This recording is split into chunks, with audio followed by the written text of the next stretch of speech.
Good evening. Good evening. How's it going? Yeah, not bad, mate. Not bad at all, really. Skint, but yeah, apart from that. One of the months where the pancakes didn't land until Tuesday. So I've got like scrape through the weekend. Well, you're going to be even more skint after that announcement today. What announcement? Well, energy bill's going up like nearly 80%, 90%. For some reason, I thought he was talking about me nearly getting sacked from Southport. No. Oh, no. Well, that has kind of inspired me to go back to Football Manager and put my tall 11 into practice. Like, I really want to see it work. So I'm literally just gone on it now to find a team in a championship, and just basically just create this stupid team. Like, I'm trying to find a player minimum 6'3" in every position. It's just, hey, that is a dream. Like just sounding like people. I thought I was being clever. I thought I'll do a really tricky career and start in the Welsh second division. Got promoted, won the Welsh treble. Went thinking I'd just get a half decent job somewhere else.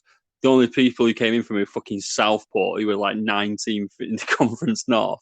Take them from the Conference North to the playoffs, and the fucking board had a meeting and said, "Oh, we're going to sack you if you lose again." I was like, what the fuck? Oh, this fucking madness. My record was sort of like fucking played, say, 20, won fucking 17, drawn 3. Me. I was like, what the fuck's this? It's fucking wild. That is actually. Oh, mate, I'm going to have to stay with them, though, because like, you apply for jobs and they're even in the same league, and it's like, no, you're not good enough. I'm like, what the fuck have I done wrong? Yeah, I must have done so. They're not a big fan. It don't make sense in the real world, does it? But for some reason, FM, you've just got to go down a league before you can come back, and the only time you come back is when you actually, it's weird. I just don't get it. Yeah, I just don't get it. Yeah. I've got a few things lined up this week. Actually, I've got a few things just to mention. I was like, I've never seen this before, but I can't even say his name. But Jutes, who plays with Birmingham, Jutes, foot knows how to. You know what I'm talking about? He's got a daft name. Jutes. Everyone just calls him Jutes, I think, because his fucking name's ridiculous. Like JUTWIETZPYX.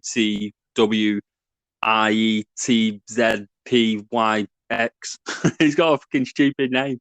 But he dived, blatant dive, like most blatant dive, one of the most obscene, against Wigan last week. And Joe Bennett went off. And I'd never seen this before. Joe Bennett appealed it, and he's been made for selection. But then that striker has been banned for 2 games for simulation. So I've never seen that before. I've never seen like an EFL go back and ban a player because they caused someone else to get sent off. So he's got a 2-game ban, which I was pretty happy with. And I was even more happy with the fucking win. I was watching fucking Dear Evan Hansen in London, and we went down 10 men by the interval. So I was like, oh, fucking lost anyway. So I just fucking thought nothing of it. We won 1-0, fucking buzzing my tits off. Very decent. Well, yeah, have you seen that before? Because I've never seen a player get banned for diving like after the dive itself. You know what I mean? Well, it depends on which way you kind of see the caution. I think the one that I'm thinking, it's not diving, but it's something that does come straight to my head when you talk about players getting banned after the game. Was probably Wayne Rooney. Wayne Rooney, he scored a penalty against West Ham back when they had Upton Park, and then decided to tell the camera to fuck off down live television. And then he got banned. He got like, I think it was something stupid as well. I think he got like a 10-game ban as well. Jesus Christ. It's fucking bizarre. It is. It was on telly, like, no, obviously the referee wouldn't have said it. Just got, it's just Wayne being Wayne, fucking leave him to it. But then, yeah, it just went tits up early. By the way, this Tall FC, I don't know what league to do it in. I might even do it in just a random league as fuck, like Turkey or something. Yeah, that'd be stupid. Yeah, you might be best off doing it in a league where you can get Champions League football, but it's like an half-decent team, and then you'll just be able to attract like daft players. Like you can just imagine Dan Burn going to Galatasaray. Like, you can just imagine it. It's fucking on.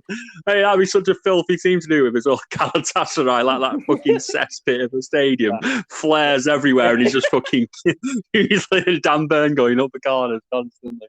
fuck me. See, the problem is, I feel like doing it for a team that it wouldn't be. I feel like changing a team with such finesse and flair into a scumbag fucking longy ball.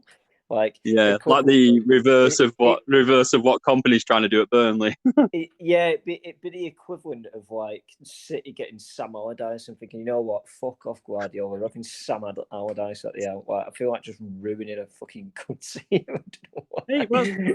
It's a decent navigation of the second thing I wanted to come in. I've come in hot today. I've had two things on my mind today because the second one, I woke up this morning, I've seen Alex Neil go into Stoke, and in my head, I woke up and I thought, I saw rumours of Sean Dyche to Stoke. I thought there couldn't be a more suited pairing than Sean Dyche and Stoke. Like, that makes so much sense on so many levels. And then Alex Neil's gone there from Sunderland. That makes no sense. Like, he's done so well with Sunderland. And Sunderland, granted, are a massive club outside the Premier League. And he's gone to Stoke, who are on the down a little bit. And it's a weird on that. I don't get that in the slightest. I don't get it myself. Yeah, I'm not understanding that one personally. I don't know if other people could shed light on it. Obviously, that'd be interesting. But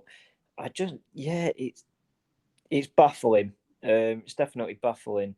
I think, from where I sit, I don't like Sunderland. I've been the first person to admit I don't fucking despise them. But like, I think to take the thing is though, like, they're still in shitloads of debt as well, aren't they? So it's like, he's got a better chance of being more successful. Bearing in mind, Alex Neil has had a stab at the Premier League as well. So I'm convinced he'd want to go back.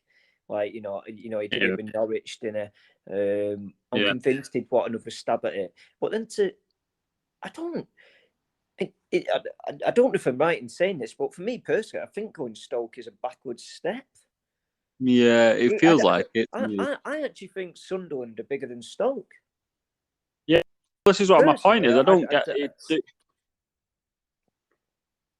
Yeah, personally, I'd say it's a bizarre one. I could be, fair play. I'm sure people somewhere you're talking shit. You might be wrong, but I don't see. I don't personally understand that move. I think obviously he might have family a bit further south, so it's a bit easier. Maybe something like that. Yeah. I don't think his football necessarily tends to the players that Stoke have. Like actually, speaking of which, Stoke could be a good save this FM Tall FC save as well. Tall as fuck. So this is the thing. That's why I thought Sean Dyche. If Sean Dyche went there, it would have been fucking perfect. Like Sean Dyche just that is outside of Burnley. Like Sean Dyche would have been absolutely amazing at Stoke. And then it's Alex Neil who he likes to play like a bit more a passing game. He likes younger strikers and like younger players, should I say. Brought a load in. He's just signed like 4 or 5 like under 23s, and then one of them they was doing like a promo with him today, like literally today, and then he's turned up with like the Sunderland flag, blah blah blah, and then the manager's like, right, see you later, mate. I'm going now. Like, he just brought him over from Costa Rica. Like, what the fuck? He must be so fucking confused. Like, he's just dropped in England, and then his fucking manager's fucked off. There's some very bizarre. I've seen that more than once as well. Where they just sign a player and like the manager leaves as soon as they've signed someone. But I'm a bit like, what the fuck? I didn't sign up for this. Yeah, well, that's what I don't get with the Sunderland. Scott, like for me, like Sunderland, like I think Wigan. But now I've had a good look at us. Now we've played a good 5 or 6 games, whatever it is. I think we'll be fine this season. Like now I've had a good look. We look strong enough. Like we're very solid at the back, so I think we'll be all right. We might struggle with goals, but Broadhead will probably bang a few. Fletcher might. So I'm pretty fine with us. But I do think that Sunderland might finish above us because Sunderland seem to have 2 really good strikers in Stewart and Sims. Like they've struck a partnership straight off the bat. So they've got a very good foundation there. Pritchard behind is a very solid midfielder for this level. Don't even know what he was doing in League One. And then the wingers are pretty solid as well. So they've got a really good structure there. Young players as well. Everything seems going in the right direction for him. And then like he's just gone like, oh, fuck it, I'm going Stoke, where Stoke are in big bother at the minute. Keep having to let players go. And the signings for years at Stoke were well over the odds of paying players too much. And so all very strange. Like here's the one point, right? And I saw this from a Sunderland fan. apparently he was on a rolling contract, Alex Neil, which I didn't know about. A 1 year, like year-to-year rolling contract. So I'm assuming that Stoke have said, well, we'll give you a 3-year deal with more money. Do you know what I mean? That's the only thing, and obviously money does talk. So that's probably the only thing I can think of. I was just going to say that, you know, there's only one reason for it, and we mentioned this on previous podcasts. Is, you know, some things don't make sense to the point where money must talk. You know, for me, that sideways step doesn't really make sense. Even then, though, you know, surely Alex Neil understands that, given what Sunderland have been through in the last 10 years. Granted, I've been very happy watching it, but surely being through what they've been through, you know, having a rolling contract makes sense. It's just smarter business from Sunderland. Yeah, you know, well, not now. No, it's not. Well, no, it seemed it at the time, but no, I think in that respect, given the amount of poor, I mean, I support United, so obviously I can't say shit. Us and Sunderland have got an accord in some of the worst business deals in England, but you know, it just, you know, but the point I'm making is that if they've been through so much shit, a 1 year rolling makes more sense, doesn't it? You know, if they're giving him more of a contract and he was stuck in League One, then, you know, fuck that. You know, I know they've been, you know, begging to get out of that league for some years now. So, you know, now that they have, but then for him to move and make sideways step, that is just, honestly, I don't get it. It's just unbelievably odd. Like, I just don't understand that at all.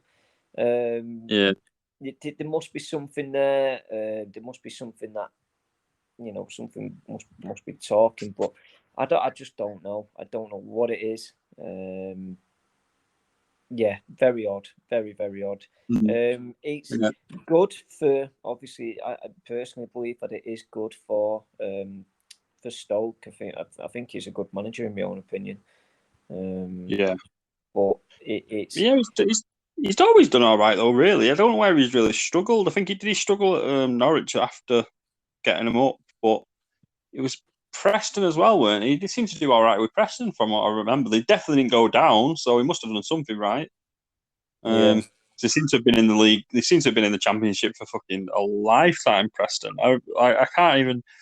They might have been in the Premier League. They might have been in League One like maybe 6 or 7 years ago. I don't know. God knows, but it seems like it's been a long time since they've been down there. So, not that this is of interest to anyone, it probably isn't, but I might have found the team to pick the tall 11 with. Go on. Middlesbrough. Middlesbrough have got a lot of tall players. Yes, that's. Oh, with Dale Fry, how tall? He's like 6'4", isn't he? Dale Fry, 6'4". Yeah, spot on. Sammy Omiobio, winger, 6'4". Fucking hell, this is happening. Get it. Crossing 6. Yeah, I know. They've loaned out Jed Spence Tuber from 6'1". He's too small anyway. 6'1", tiny. Fuck off. You fucking midget cunt. Fuck off. I think that has to be the team. There's a couple of small players in there. I'm not too happy about that. They're getting sold, but yeah. Well, we had to do a thingy as well, didn't we? We wanted to do a like big before new FM knew him before anyone else 11 as well, where it was like players, because I've seen Isaac gone to Newcastle with big money. I was thinking that all them players where they've gone from they've gone to big things and they just seem to know about them on FM way before they do. Can I just sorry, I know this isn't right. One of their club cultures is sign players from the lower levels of the domestic game. I'm just going to put all my money into fucking Kyle Hudwin. Oh yeah, because it's FM 22 before he's gone to Huddersfield as well. So it's fucking great. It's you know, he's had his you know, in real life he's had his loan terminated at Wimbledon. I don't think he was getting any game time, so they were just like, fuck it off then. Let's just leave it. Honestly, like in FM he's amazing, but in real life it seems like it's a bit of a struggle. But he's so tall, you just think it should work. He's still very young as well. Well, I think people get so caught up on the ability, they forget the age of the players. Oh, why have you offered Neil Taylor a contract? He's 5'9". What a bunch of dicks. Oh, get in. If offered Sol Bamber a contract, he's 6'3". Fucking hell, love that. Okay, that makes up for it a little bit. Sammy Albiol's out for fucking 7 months. Well, that's just ruined everything. I'm gonna have to replace him. Gonna have to sell him and replace him with another 6'4" winger now. Cunt. Never mind. But sorry, but I can't remember what we were talking about. I got so excited about this. FM, mate. We've got all hooked up on FM. We've just fucking been talking about FM. We were going to make an 11 about players who've been spotted on FM before. But I'm struggling to think of a goalkeeper who's really done that. You know, where a goalkeeper was amazing on FM before anyone really signed him. Can't really think of one apart from that lad at Juventus, but he came through at Juventus, didn't he? And he's gone to PSG. Is it Donnarumma, whatever he's called? That's a villain. Yeah, that's a strange. Well, he's obviously finally taken the top spot, which I think has taken a long time, but he's finally taken that top spot for goalkeeping. Yeah. But like I remember on FM, he was like 16, like he was a proper wonder kid. But he came through at a top club though, so it's not really the same. But we'll have to take in, I think. And then right back, I definitely have is it Serginho Dest? I remember seeing him on the game well before. I think he's on Barcelona now. Something fucking mental. Yeah, he's at Barca. Yeah. That's fucking incredible. United went with him, weren't they? Yeah. Well, United. I think centre backs. So that makes no. The best one I can think of at centre backs is definitely that Gavardiol, whatever he's called. I think he's even still playing at a low level club. I think, or has he been signed by? Is that Leipzig? I swear, the scouts at Leipzig, I'm not even being funny. All they do is play FM. I swear that's all they do. They just sign every FM legend. And another one. It was that Dinamo Zagreb, wasn't it? And then he got close. Yeah, Zagreb. Another one, mate. It seems so fucking easy. Do you know what I mean? It seems such an easy thing. Like I knew that doing this, the hardest positions would be defenders because they don't really come up on the game. But again, Gavardiol and the other centre back I'm thinking of, can't put my finger on. You know what you could do with this though? You could do a misfire 11 where they got it completely wrong, because I know for a fact that Will Hughes was the best player of all time on like FM 14. He was like England's captain, and now he just gets Premier League games for Crystal Palace. Seems to have not gone well for him, but his career was going to take off big time. Same with Lewis Cook. You know, he's at Bournemouth. Yeah. Again, another one, pretty much an England captain. Can't seem to get in the team. Trying to think of another top-rated centre-back. But yeah, I know what you're saying with regards to some of the players. Yeah, it's but it's not easy. It really isn't easy. My favourite one ever though has to be Michael Johnson, that City player that just turned into a massive fat cunt after about 2 years. You know, it seems like there's definitely some bias there. You probably have sympathy. If it was someone else, you probably have some kind of sympathy, but because there's a City player, massive fat cunt. Yeah, no, Jesus. No, he had it all. Oh, trying to think of one where like, he was what 21 about 10 years ago. So actually, it either would have been sold, released, or still in the team as like a fringe player. Yeah, which is true. Weird thinking about it. I've just thought another one of fucking Leipzig. I think he might be still there though, because he's not seems to have exploded on the scene as much. What's that fucking lad called? Centre back, fast as fuck. He's on FM. I don't even know if he is in real life. I can't even remember what he's called now. He's got a very weird sounding name though. What? Upacampo or something? No, centre back. This is Upacampo or something like that. He's got a very strange sounding name. I think he's German. But FM, like before he got into the mainstream and signed by someone big. But again, I'm sure he plays for Leipzig again. Yeah. Then left backs, struggling. I remember Thingy he was great on the game before he made it big, because I remember signing him from Walsall, and he didn't make it big, but he's got in the Premier League. You know, Rico Henry. I remember signing him from Walsall, and now he's playing Premier League football for Brentford. And again, he was amazing on the game. I got him on a free for like Crew, and he was like an England under-21. It's fucking unbelievable. I'd choose him at left back, but he's not really he's not done much. He's at Brentford, so he's not great compared to the rest of the team so far.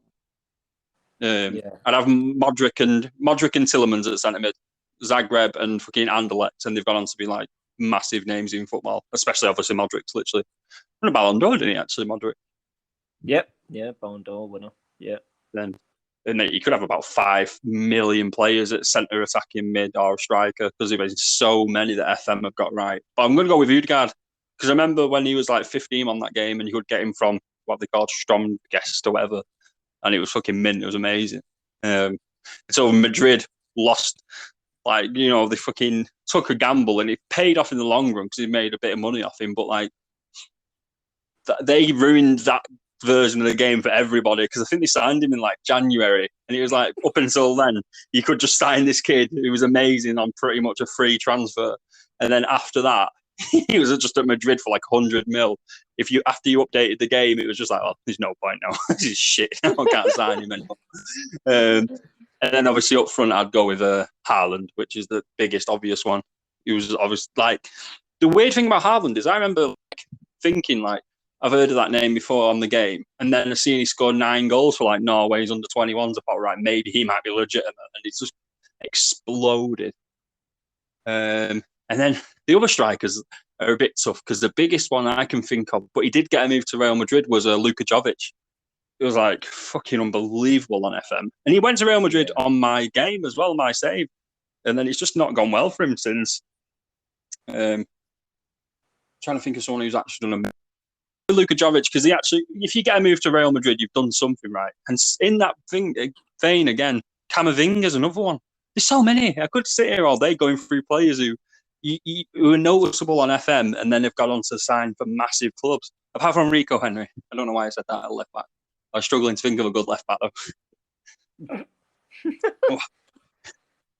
I feel like I'm just talking to myself and you're playing FM. You think this is what this episode is? I just sat here just listening to it all, just like, you know what? I'm just letting him go on a fucking mad one here. It's fine. I don't even need to do anything. I'll just sit here and listen to it. You know, I had it on my head, and I thought I was gonna do a thingy. I thought I'd do that 11.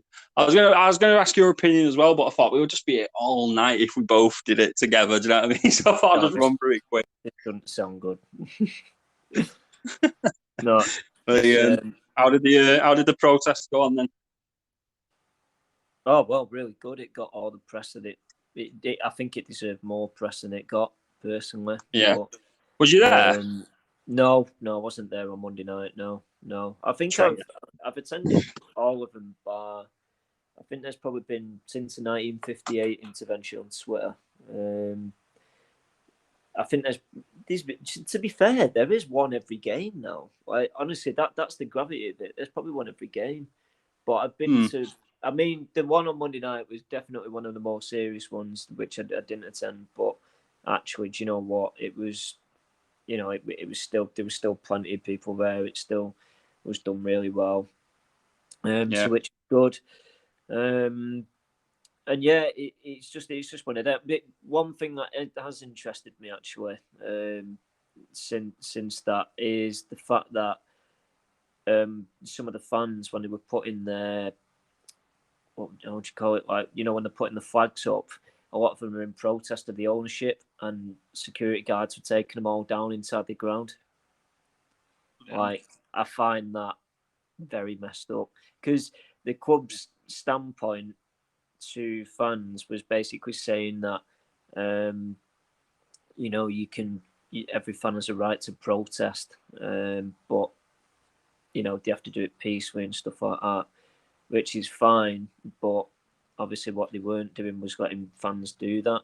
Apparently they're allowed to take flags in, but but no offensive language on them and stuff. But there wasn't anyway. It just basically just flags out saying, like, you know, the glazed out and stuff like that. So there's nothing offensive about what they put on them and stuff like that. Which I found quite interesting, because obviously, you know, if you're saying stuff like that, you've got to back it up, and I don't think they did. So, you know, it's one of them that'll get investigated. I've seen emails actually come back through and come back out at saying, like, you know, obviously we shouldn't have took your flags down, you know, so sorry about that. But it's a bit late for that, if you know what I mean. It's damage is done. But they're all on camera anyway doing it, Phil. They all look like twats now, which makes me happy. But no, I think it's just. I tell you what is interesting about that is that there was something on Twitter the other day, which I found quite interesting. So basically, apparently, the American Football Club out of Glazers Own are apparently due to play Munich in some point soon in the next couple of months. Apparently, United fans have been trying to get tickets sorted to hijack that. Make of that what you will. Yeah. I don't know the truth in that. I just, it's. Why are they even playing in? Why are they even playing in Germany? I don't know. Why are they even playing against Munich? Some kind of friendly, do you reckon? They do that weird thing, don't they, where they've got to come over here and play as well, which I find really odd. No. When they come over to oh God, when they come over to Wembley and start playing, I don't get it personally, but yeah, they come over to Wembley and play, don't they? But I don't know. Well, I think inside the actual football is you did win against Liverpool against all odds, which was quite fucking impressive. How the fuck did that happen? Unbelievable. No, I tell you what, you fucking battered him in the first half hour. You really fucking battered him as well. Like some fucking effort. Yeah, I mean, I don't see it as strongly as that personally. I think we played really, really well. We came out. It was just a complete transformation. An absolute change in half. It wasn't just a small thing. It was just a massive thing. Some of the players were just on it. Straight off on it, and it was good. Refreshing to see. It's good, but also it does make you question. The attitudes of previous games. I get that. But it just to see United come up. I don't think anybody predicted United to win that game. I think everybody predicted United to lose that game. To go out and win that, it's mad. I guess especially against Liverpool as well. It's obviously the game you've got to win the most in the league, and doing that, I was just mega. Oh, bless me. You. Really, really happy with that. Yeah, I think for me, you've got to do back to back now. Though you've got to go to Southampton and pick up points there. You know what I mean? Correct. Like that'll kick the season off. If you get beat tomorrow afternoon, it'll be a bit like, what is the point? You know what I mean? It'll be a bit of a bit of a. But, it'd be a bit of a shit. Yeah, they've got to kick on now. Southampton are coming to that on the back of a win against Leicester, but obviously Leicester have got a lot of injury problems, so you can forgive or not forgive, I guess, depending on your opinion. But it's a big one on Saturday. It's an early kickoff on, which is south of England early kickoff. I'm never a big fan of that, but. There we go. But it's a big one, and they've got to turn up. I tell you what, though, one thing's for sure: do not change that starting 11. Don't change it. I think good play deserves reward. You keep him in the team. I think my biggest worry, and I love Ten Hag, and I'm definitely not against him at all. I'm very happy about his appointment. Is that I feel like he might get dragged into the whole, let me try these players again. Like bringing back your Maguire, your fucking Luke Shaw and all that when they're shit. That's my worry. You'd hope he wouldn't do that, really. Yeah, but you'd hope he'd see that. Hope and actually happen are two different things, aren't they? So it is a tricky one. I'm hoping he doesn't. I'm hoping he keeps the team exactly the same. Start how we did in that game. Those players have still got a point to prove. They're not off the leash. They're not. They've not made it now just because they've won one game, and they need to remember that as well. It's a long process, but I saw the team enjoy the football, which was nice. Really happy about that. But they just need to kick on now. Really really kick on, just go into every game that they can win. But the point I'll make, which I've said it numerous times, and I'm sure everyone on this podcast, is Liverpool played with a very high line, and that suits United to a T. And as soon as they play teams with a deep line, such as Brighton, Brentford, who just got back in and reinforced themselves, they fuck it up. Yeah, that's true. They can't play against deep defensive lines. If any team plays United, say if I was managing a team and the opposition was United, I would just say sit back and counter because you're more likely to win that game. I find it strange that teams don't do that, especially when it's so blatantly obvious. Because like I always think that Leeds, you always give Leeds a pump in, and it's like, why don't Leeds just say instead of doing this high press and pressing so out, why don't we sit back? It's like why? Like if some of the managers weren't so arrogant and they was like, no, we got to stick to the way we play, and it's just like, well, maybe don't play that way for a specific game. It's just like just change it every single game. It's like literally your job. Like, do you know what I mean? Like if you're doing that as your job week in week out. Watch plenty of videos, watch how they play, and change the way you set up. Like, but you hear a lot of managers say the same thing, like, "No, this is how we want to play." Blah blah blah. And a certain Ian Evatt is fucking. I mean, he thinks that Bolton play the best football in the world. And the thing is, they might not go up in League One for ages. They might not ever do that because there's a certain style of play in League One that gets you out of there. And it's what Wigan play, and it's what Rotherham play, and it's why every time Wigan or Rotherham are in League One, we get out of it because we know how to play that style of football. Whilst Bolton, they'll get good results and they might get playoffs and blah, blah, but I feel like they'll lose too many games against dumb teams because they're too busy pissing around at the back. And that's Santos, who's a decent defender. Will give it away to a striker like he does most of the time, and they'll concede a goal. And it's a bit like, just change it. Just fuck the ball off the field. You know who has changed it? And this is why I think they'll do well this season. Mikel Arteta, mate. At the start, when he first came in, they were making mistake after mistake after mistake, trying to pass it out the back. Now, he clearly has told the keeper, if you are getting a bit of a mess, just fucking twat it down the field to anyone. And they do now. I've noticed that with Arsenal. Like Ramsdale now, if he gets in a bit of a mess, he clears it. Before this, like end of last season, start of this season, before that, even if he was in a sticky situation, you'd see him turning, trying to pass it out of like a tight spot and lose the ball, concede a stupid goal. And I think like that's the manager has to be less arrogant and adjust and think like, right, okay, maybe I should adjust now and again just to get a result. But I don't know, it's weird. It's very strange when managers don't do that. Yeah, and you do, you know that. I think that United Brentford game was a prime example. De Gea trying to play it to, was it Fred or Eriksen, and we just lost the ball and scored. You just go like, what are you doing? Like on a serious note, what are you actually doing? It's again, you know, that's part of that process, and I personally didn't see that against Liverpool. You know, there was much more. To be fair though, we weren't put in that position. You know, there wasn't a lot of goal kicks. I think De Gea made one save all game. Granted, he conceded, so it don't. You know, he still has question marks over his head, in my opinion. But you know, he conceded. You know, they didn't create a lot of chances in that first half. Anyway, second half they came out and created a bit more, but they didn't put many shots on target. You know, they created chances, but didn't put a lot of shots on target. But yeah, so see how it goes. Well, the point you make is absolutely right. This can't just stop now. They've got to go into that. They've got to go into that Southampton game and, you know, carry that intensity. I think Southampton will sit in a bit more. I think, you know, is it still Bednarek at centre back for him? I can't remember. Yeah,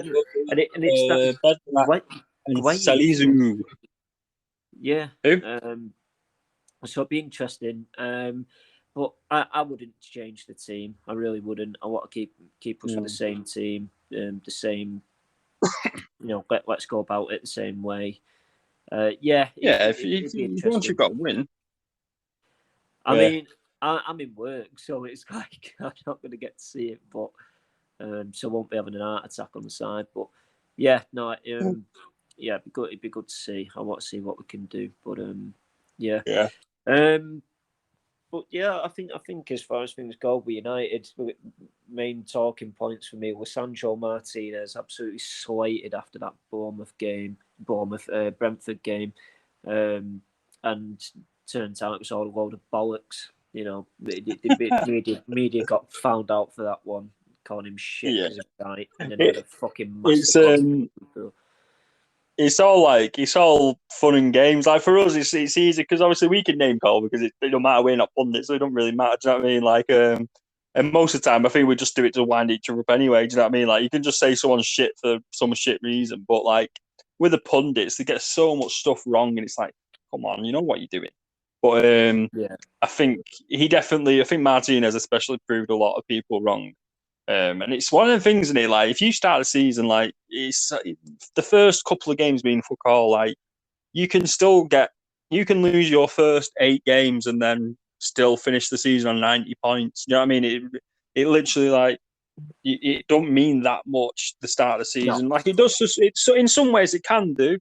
And I think to embed confidence, it does in ways. And I think in like some mental kind of ways, it does. Like, with Wigan, like Wigan are a very good example. Like we have started stronger than I thought.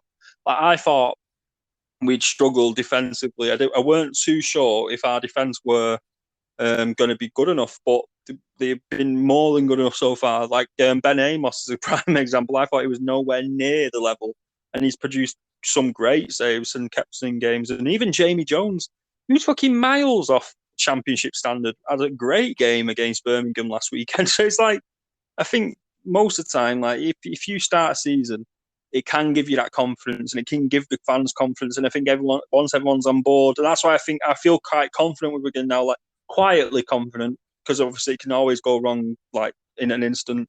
But I think it does give that confidence to say, yeah, United have won all the start of their game. Like Arsenal, for example, because they've won all their start of their season, they'll be in great confidence. But I think the flip to that is, I think if you lost your opening 3 games, it don't mean that much. Like it might have it might dampen your confidence, and depending on how you finish the season before, then maybe there might be some question marks. But in reality, I don't think it means that much. Like not to the extent where it's just like, oh, the season's over kind of thing. Like, yeah, granted, if I said to you, like, trying to wind you up, like, fucking hell, United season's over, like, that's fair enough. But when you see pundits and that say, it's like, give it over. Like, you know full well.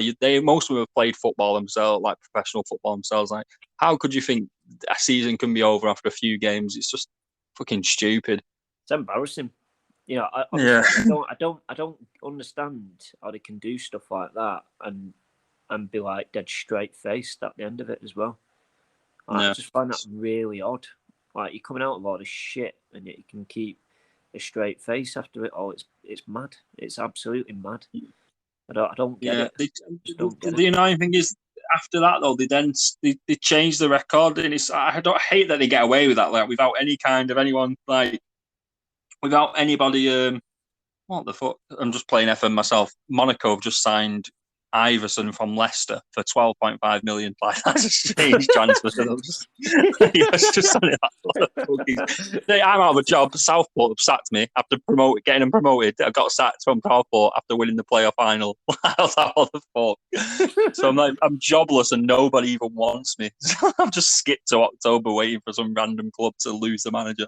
But yeah, anyway, I think like they have nobody to pull them on it, which is super strange. Like, a pundit can, like, Agbong Ho's good for it. Like, he could easily say, look at this person, he's shit. And then that guy scores like a 5 in a row, and he's like, oh, I've always liked him, he's a good player. And no one calls him out. And he's like, hang on, a few weeks ago you were saying this shit. Like, the second the player turns it round, they just fucking completely like go back on their own word and then get away with it. And it's like, it's fucking nobody else can get away with that kind of shit, but pundits do. It's fucking weird. Yeah, it's very bizarre. To be honest, though, I feel like the whole Talk Sport one is almost a competition. It's a competition between who can come up with the most shit. Like, honestly, I struggle to believe Jamie O'Hara and Gabriel Bongaho believe half the shit coming out of half the time. They can't do. They really can't. Did he actually believe what they're saying? Right. I don't think they can. I can't imagine if you bumped into them in the real world and brought up some of the things he said. I don't think they'd challenge you on it. They wouldn't argue the point. You know what I mean? They'd be like, they just laugh, wouldn't they? They would kind of laugh and walk away. They wouldn't start arguing with you because they feel that strong on the matter. They'd be just like, oh yeah, and they just leave because it's just a shenanigans. It's all shenanigans, eh? Like, it's all fucking. I'll tell you what does make me laugh. Do you know when people lose on Twitter, say like Frank Lampard or Gerrard or Ten or whatever? Or I've seen a lot about Van Dijk, obviously, after that game. Johnny losing, people swell the faces and they give him that fat face. Yeah. Like, have you seen Gabby Bonlahor? Like, you can't even do that to him anymore because he's already there. Like, his face is so fat and swollen, it's unreal. Like, it's a bit madness, that. Like, but yeah, I mean. Yeah, I've seen some in the past though, which just crack me up every time I see him. It's pretty rare because it's a lot of time and effort. It would be like, does somebody want me to like make this guy's head bigger per image? And it's like a fucking thread of about 30 pictures of just enlarging somebody's head constantly, like, and eventually it's like the size of a planet. It's just fucking ridiculous, but it does make me laugh when I see him. I'm not expecting much tomorrow though. Got Burnley at home. Another draw would be quite good.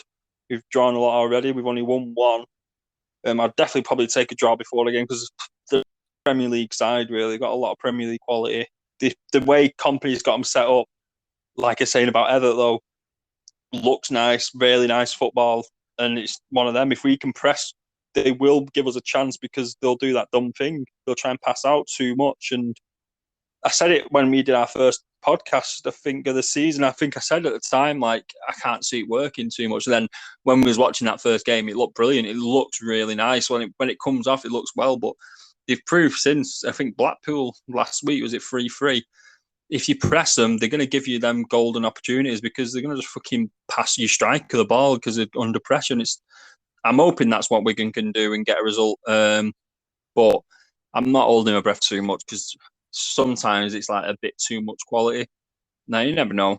I thought we'd done fine against Birmingham, but that went well. Yeah, I mean, I wouldn't have expected Blackpool to get a point personally against Burnley, given how, you know, the team have got the squad they've got. And especially how they went into that first game against Huddersfield, they looked right on it. Do you know what I mean? Mm-hmm. Yeah. But to be honest, I mean, the Championship is just that weird and wonderful. You don't know who's going to turn up. I mean, you know, obviously I know you say that about Wigan, but I wouldn't have fancied Wigan to get a point away at Norwich. Do you know what I mean? That's mm-hmm. You know, that's a good result. I know Norwich haven't. I think they have won now, but, you know, I know they've not had the best of starts to the Championship, you know, given their rep to go straight back up.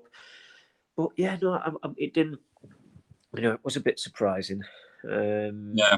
And so, yeah, and I think I wouldn't, is it home or away for Wigan tomorrow? At home is, yeah. It's at home, but it's a tough one. It's literally one of them where I'm not going to be, I'll be amazed. I'll be buzzing. Obviously, I'll be buzzing if we win, but I won't be that bothered if we draw or lose. I'd be happy with a draw, but at the same time, it's like we're getting a few of these now, and it's only 1 point. So if you did lose, I would be a bit like, in reality, what if we lost there? We've probably more likely lost 1 point rather than the good chance. Like, say we was at home against Reading, then I'd be like, right, if we lose now, we've lost the chance to gain 3 points. Whilst if we lose against Burnley, more feel like we've lost the chance to gain 1 point because that's more realistic than trying to get 3 points because they're that good of a side.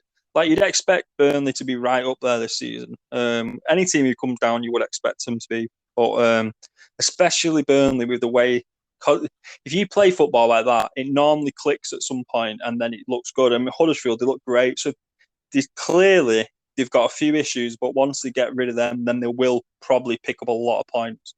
I'm just hoping it doesn't click tomorrow. In back of my head, that's what I'm thinking. If it clicks, they're that kind of team where they'll put 5 past you. Like, they look that good.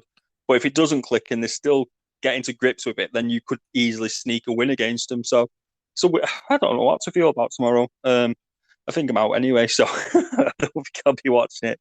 I've not even watched hardly any games this season so far. I've been to one, and I've not watched any others. I've listened to 2 others, and that's it. I've not even watched any others, so yeah. It's been great. Massive thing last week, Charlie White came back after, obviously, his cardiac arrest last season. Yeah, he got the assist for the winning goal as well.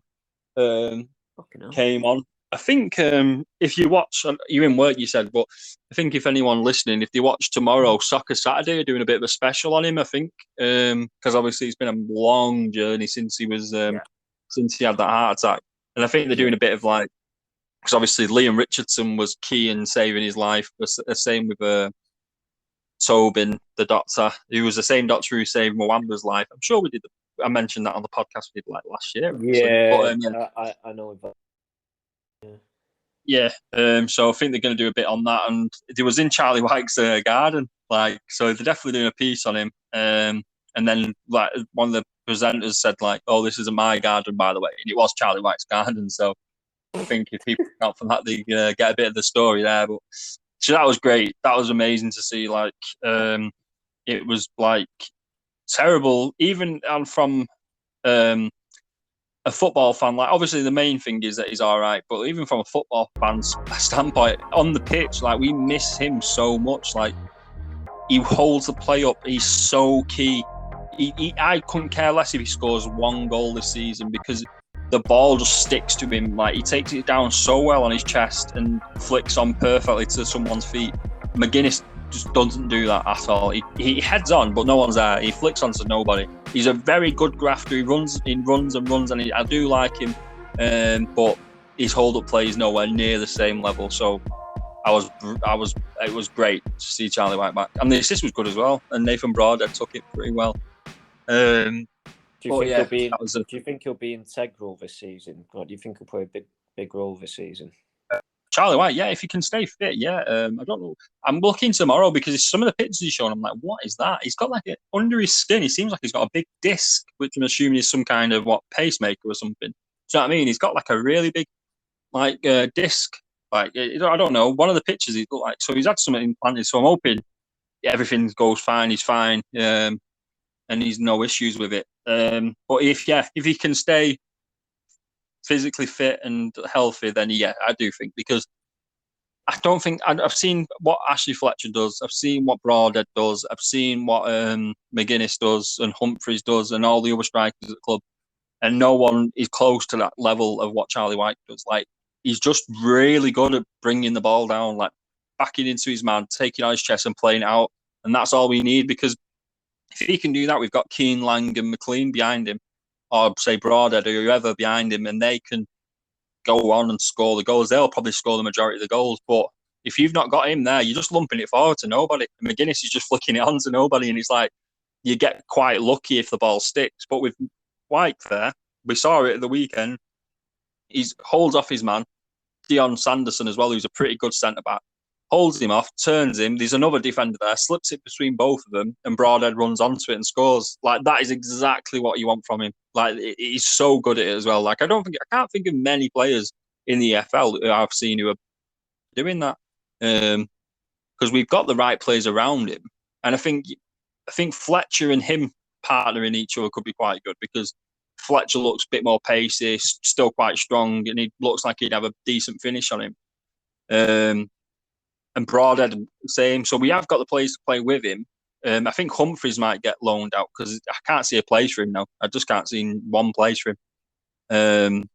So I think he might get loaned out, which probably a massively unpopular opinion, but I'm fine with even selling him. Like the fans are obsessed with him and they love him, and I get that. Like he's really good with the fans, but I don't know what he brings to the club that much. He runs and he tries hard, but he's so raw. He's not got that. I don't think he's got a championship ability yet. He's raw, runs, and then the amount of times I've seen that kid do an overstep and then run directly into his man, he's countless, mate. He does it all the time.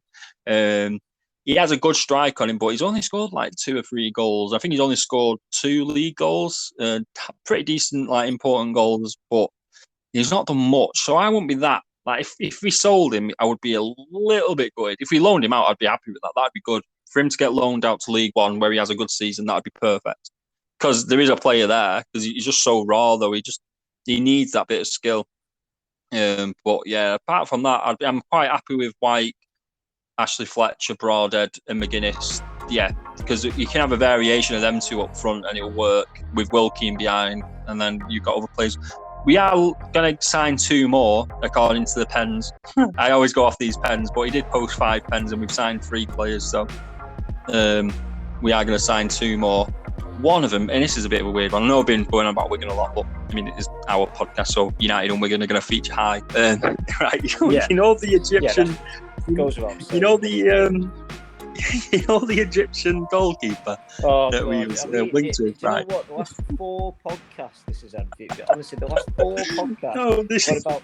I tell you what, actually, on FM, you're only allowed to sign Egyptian goalkeepers from now on. You're not allowed anything. Do you know what? You like going to Wolves and signing Portuguese players. You've just got to sign Egyptian players. That's it. That's all you. No, wait. This is quite funny. Right, I'll tell you quickly. Right, pretty much, Wigan came out and said we're not interested in these players. So that was like fair enough. Like, granted, like we don't even think he can get a work permit anyway. So like whatever, it's not that bad. But then our chairman goes on Egyptian TV saying like, "Yep, we've made a bid. we're gonna sign him." So we was a bit like, "What the fuck?" And then the weirdest. This is a very, very weird part now. I sound like Jonathan Ross. Then this is a very weird part now. His like, official Instagram, you can tell it's him because he's talked to Egyptian national international players. He started following random women from like the Wigan area, right? And he's been he's been like DMing them saying like, "Are you married?" and stuff like that. So we can only come to the conclusion that he's trying to get a visa and he's just trying to marry quickly before the transfer window shuts so he can live over and play for Wigan. But it was so bizarre. He's messaging these girls just like asking if they're married and stuff. No. And I've noticed that he started following a few more, but he started with one girl who put it on Twitter or Instagram or something. And then I've seen it now. He's following about 5 random girls, and I clicked on their pages to see where they're from, and they're all from Wigan. So it's just like, oh dear. And that's him as well, which is bizarre. That is worrying. That is actually worrying. It's a bit worrying. I mean, to be fair though, if you're one of them girls, I mean, if you're a single girl, right?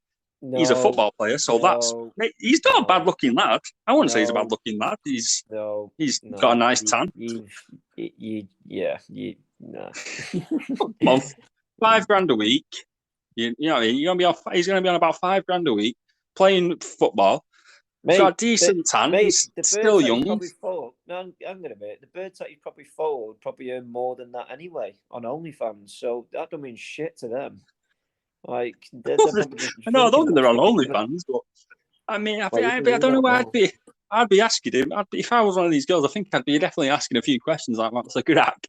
Is he one of them like fake weddings where you just want to play for Wigan?" If not, if it fell through, I said on Twitter before, I was like, at least you'd get to live in Norway for 3 years whilst he's trying to get a work permit so he can play in a European country. Because that's what Al Abzi did. Al Abzi had to play in Norway for like 3 years before he could join Bolton.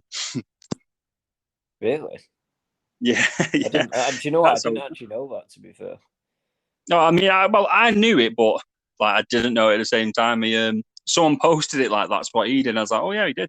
Like, you know, when something like rejogs your memory, it's like, shit, yeah, that's exactly what he did. But yeah, it was a thingy. What do you call it? It was a funny one. But yeah, I don't know what's going to happen with that. The way I see it is he can't get a permit, but we never know. He might marry one of these women, and we have a new goalkeeper. Do you know what makes me laugh usually? They said get these players. So it's like what City doing it. They sign these players through the City group, which is like about 4 or 5 clubs, is it? Something like that. And they just sign them like through the City group so they can get the work permit. So City do think, you know what, he's actually class super, because I know they own. I think Toulouse is one of them, is it? Like one of the clubs. The owner. Like, if he just plays class for Toulouse, you're just like, all right, yeah, fuck that. You're not playing for Toulouse anymore. You're playing for City, like, and you've got work permit already because you played in Europe. So, it's proper dodge, man. I don't know how. Well, talking of the ultimate dodgy, did you see the Kamara story with Watford? I should come in hot with this as well. Watford sold one of their players to their sister club Udinese for 14 million, and then have loaned him back to themselves. They've got him back on loan. Yeah, how corrupt is that? They sold him for 14 million and got him back on loan. I don't how the EFL would let that happen. Imagine being a fucking Udinese fan, seeing that. Oh my god, you'd be fucking fuming, wouldn't you? Oh yeah, we spent 40 million on someone we don't even get to see, and that's not even a small fee. That's not even a small fee. Hey, it is the ultimate bullshit. We're in the same league as these cunts now, so it's a bit like, this is annoying. Like, we can't go fucking selling fucking Will Keane to our sister club for 30 million and be like, oh, we've got 30 million to spend now. Like, it's fucking bullshit, but it is what it is. But I've another one of them weird stories that are, like, closer to the end of the transfer market. I think we are going to see more of these stupid stories. But like that one pissed me off a bit. I'm not gonna lie. It's just literally 14 million in your back pocket, and you're gonna get to keep, like, you're getting 14 million and getting to keep your own player. Who, if they go up, they'll just sell him back to Watford for fucking like 2 million. It's gonna be fucking bullshit. Like, oh, it's so fucking corrupt and dodgy. Well, that's the world of football at the minute. Let's be honest. That's the way it works, unfortunately. But yeah, no, it's definitely, yeah, it's very odd. I personally don't agree with that. I think there's got to be more intervention there. To be honest, like, I just don't get how you can do that, because you know, think how the fans must feel at Udinese. You spent 14 million. Bear in mind, for a club like Udinese, that's not a small amount of money. Do you know what I mean? It's a lot of money. But then to loan him back to that club, I mean, it's just. How old is this player? Was he like really young? Is there like any reason for it? No, I think he's a relatively like middle age, probably like 25.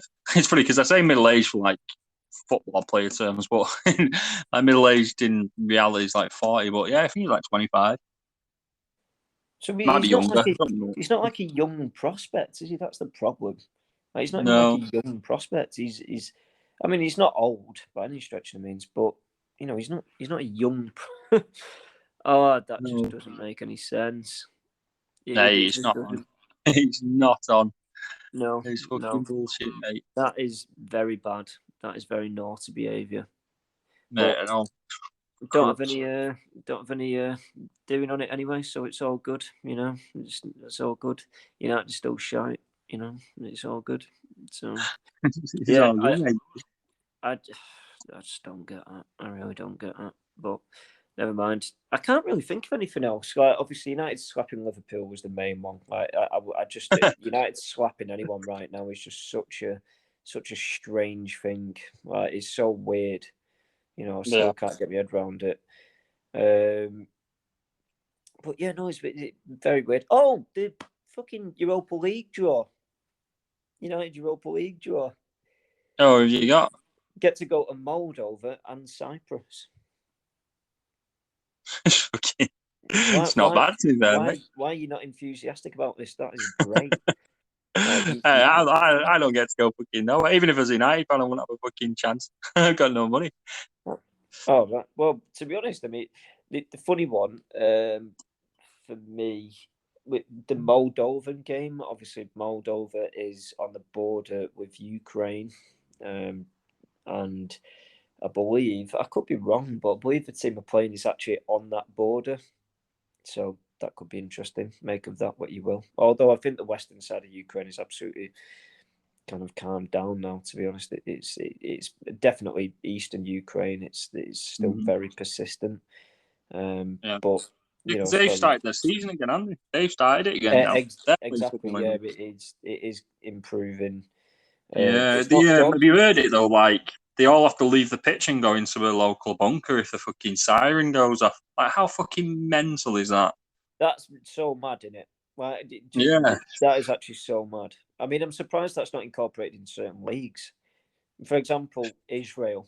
By the way, Maccabi Tel Aviv beat Red Star Belgrade to qualify for the Champions League the other night. Bloody hell. That is insane. Like, Red Star Belgrade, is insane, right? Granted, they're not one of the best teams in the competition, but they do give teams proper. I mean, they beat Liverpool, didn't they? I remember that. They beat Liverpool 2-0, like, a couple of years back. I think they've beaten some big names in that. I can't remember them all, but I know did they beat Real Madrid, I think? Yeah, they did. They were one of the only teams to beat Real Madrid. Honestly, really. I mean, I know Sheriff and United's group have had that scalp last year. They beat Madrid, didn't they? Yeah. But Madrid was so bad at that point. Like, they were awful. They played a very Yeah. bad Real Madrid team, to be fair. But that's not the point. The point is they beat them. But yeah, it just, wow. Like, that is that's, like, so. Yeah, they beat Red Star Belgrade to qualify. Rangers qualified for the Champions League as well. Oh, And yeah, mate. Did you see? Very Did you good. see? Did you see that stat as well? Anthony Kovac, Rangers striker, signed from Dinamo Zagreb. Ironically, was the guy that scored the goal that put Rangers out of the Champions League last season. How dear. crazy is that? That's Hey. mental, isn't it? Yeah, it's meant to be that, mate. It's definitely meant to be. Bangers, but yeah, it's all fun. But yeah, I'm really, I must admit, I'm really, something that does appeal to me all the time is European football, because you just get to see these teams for generally what they are. Oh, I love it. Everybody has an opinion on them in terms of like FIFA and Footy Manager and stuff. And I'm saying, oh yeah, your youth academy's sick. What? Because you looked on Footy Manager or something. Like, come on. But like, actually watching these teams play, for me, it's like when Europa League's on. What pisses me off about BT, they do a goal show for the Champions League, but I want them to do a goal show for the Europa League. Like, I want to see Sheriff versus fucking Odessa or something. Like, make that game happen. Like, I want to see it. It's fucking sick. Like, I want to see that game.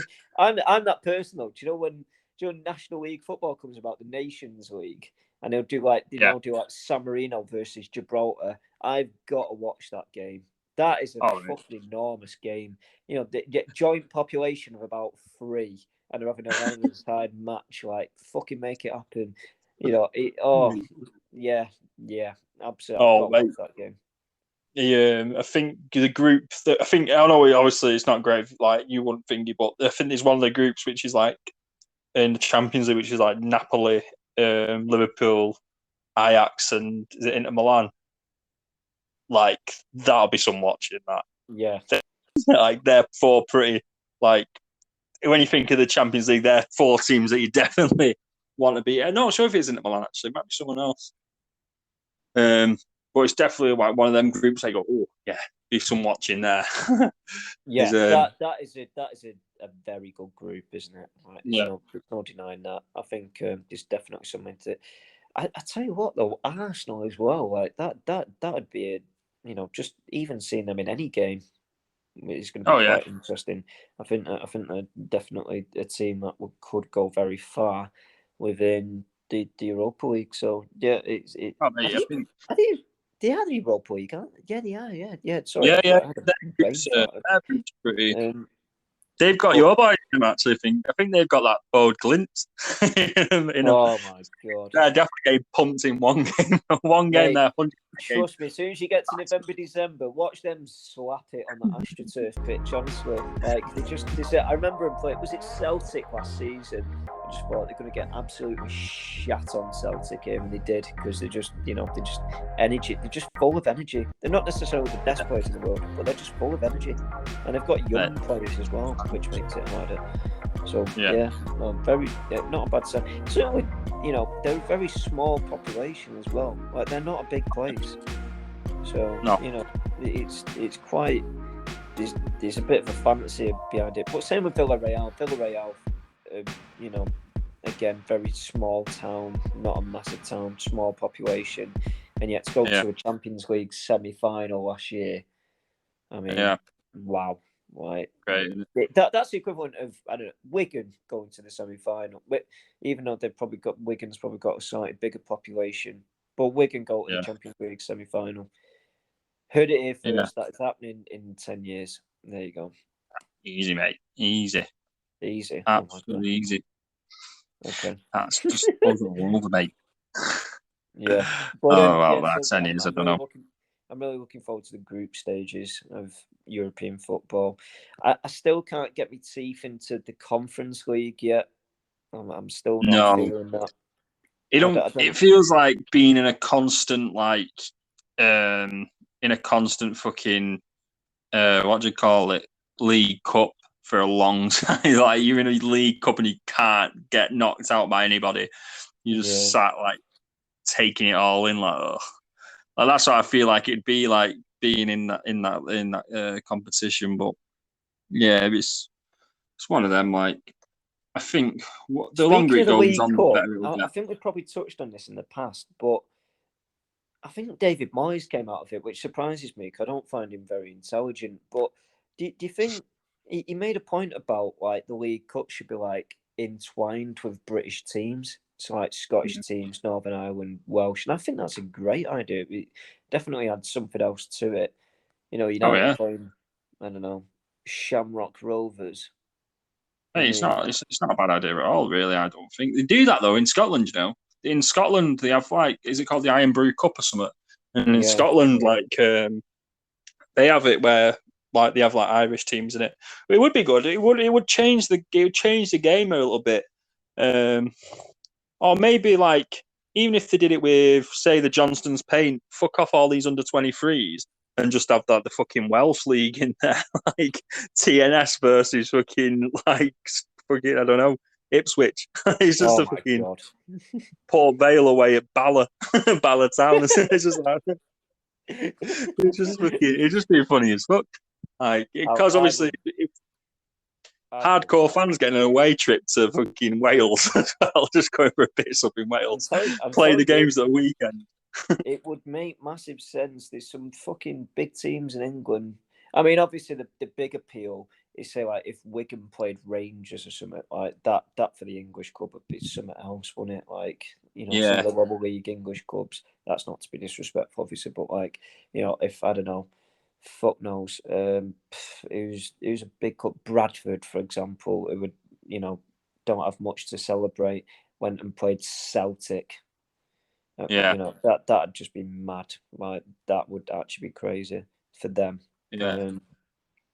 So yeah, it's interesting. I'd certainly think somebody should look into this and make it happen. And then say if like the Premier League clubs just had to play their under-23 teams. Oh yeah, that'd make more sense. Because that'd make it even better. Because then it's more, you know, a bit fairer, I guess. Yeah. 100%, mate. Would be quite good actually. There's definitely a lot of thought into it. 100%. I can't add to that. No. I do not know. I do not have any ideas. No. I think we probably covered everything, haven't we? Really. Oh yeah, mate. Yeah, that's another one boxed off, I think. Yeah. Well, I think. I think a footy manager one is definitely got to happen on the cards. Yeah, on the cards. Oh mate, I've just got a job in Ireland. Nobody cares. Yeah, I've just got in for Warren Point in Ireland. So stick that up, Southport. Wow.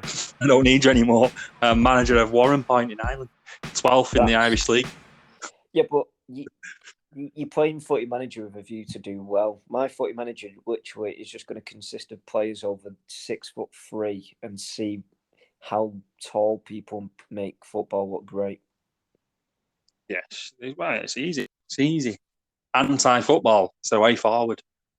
So it's all going to come round full circle. Honestly, in about 10 years, everyone will be back to playing 4-4-2 because everyone will be like, fucking passing it around off. It's easier just to fucking lump it forward.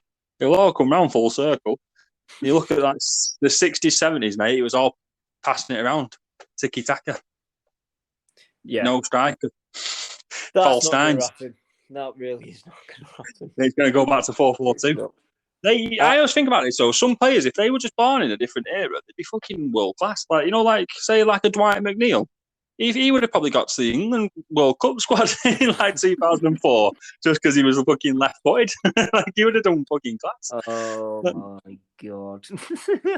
Hey, honestly, some players, if they were just born in a different era, they'd actually do a lot better. But because they've been born now, so I've fucked. Right, let's see. An hour and 10 minutes is too long. This has gone on far too long. This is poor behaviour. This is poor. This is terrible. Yeah, this is awful. No, I think we'll call it there. I think that's probably the right thing to do. I think I mean, maybe we could update people on Footy Manager in terms of what these teams look like. I mean, mine's going to be stupid. I'm going to tell you now, this is going to be stupid. But yeah, maybe I'll probably. But truth be told, I'll probably forget by next week. Yeah, I'm not going to be like, mate. Like, I would have probably won the Champions League by this time, like in about 3 days, because I've got no money, so I can't really go out anywhere. So all I'm going to be doing is staying and playing Football Manager. So you have a job? Do you not have a job? Do you not go? I don't get paid till Tuesday. Yeah, no, but you're in work, aren't you? At some point. Oh right, yeah, no, but work doesn't matter. Football Manager is all that matters. Warren Point is all that matters to me right now. Oh my god, that sounds the biggest club. I'm going to make Warren Point the biggest club in Ireland. I'm not even going to bother saying I'm going to try and win the Champions League with a Warren Point because it's fucking tough graft. Tried doing it with Falkirk and I won the Europa League, beating Dortmund in the final, but that was a fucking graft. I just can't be bothered right now.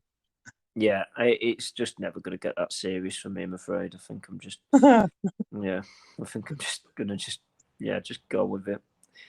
Never mind. We'll see how it goes. But yeah, it's I'm probably just going to get sacked in the first 2 weeks, to be honest. Yeah, justice is done. Fun. Right, leave you to it. Yeah, you too, mate. All right, I'll see you in a bit. See you in a bit. Peace. Bye, mate. Bye.